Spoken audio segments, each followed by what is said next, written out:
السلام عليكم. kusoo dhawaada dhamaantiina insha Allah waa walaashina ubax nature. marka maadaama aad fiidiyoyaal iga codsateen maanta waxaan rabaa inaan sameeyo lip gloss-ka iyo lipstick waxaan ka sameynayaa halkaan aan ku shubi doonaa midkan waa ever color-koon isticmaali doonaa.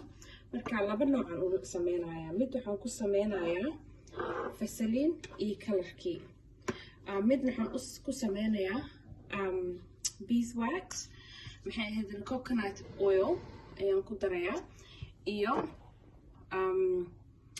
rosemary iyo color yar ayaan ku kordari doonaa. qof walba si u doonayo colorka, marka mid adeeg ayaan ka dhigayaa, midna wax yar sida Vaseline-ka camal oo lip gloss ayaan ka dhigayaa. lip gloss halkaas ayaan ku shuban doonaa, lipstick-kana halkaan aan ku shuban doonaa. marka waan idin tusayaa insha Allah. midka ugu horeeya aan sameynayo waa Vaseline-ka.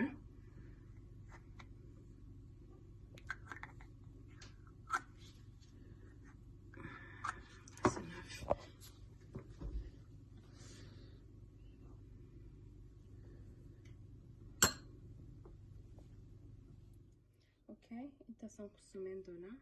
marka colorka Vaseline-ka lipstick-kan wuu dhamaaday, marka asaan isticmaalaya, wax badan kuma jiro.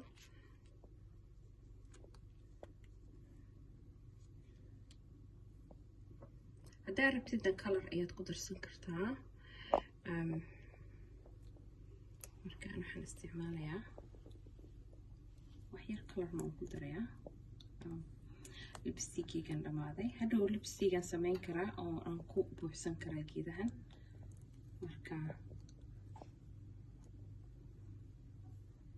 labadaba waxaan saarayaa dabka markaan intaan doonaya ku shubo.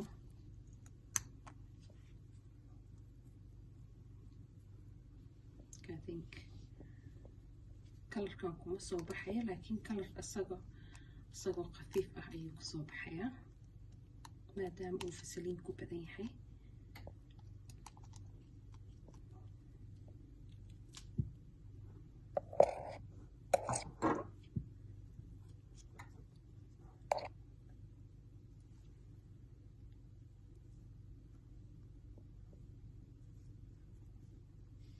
iminka double boiler-ka ayaan saarayaa.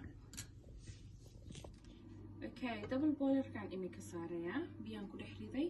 waxaan rabaa inuu ku milmo insha Allah.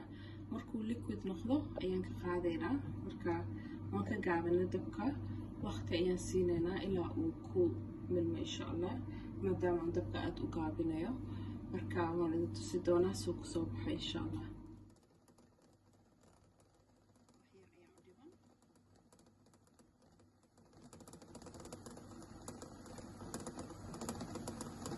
maadaama uu caraf lahayn, wax yar laba drop waxaan ku darsanayaa rosemary.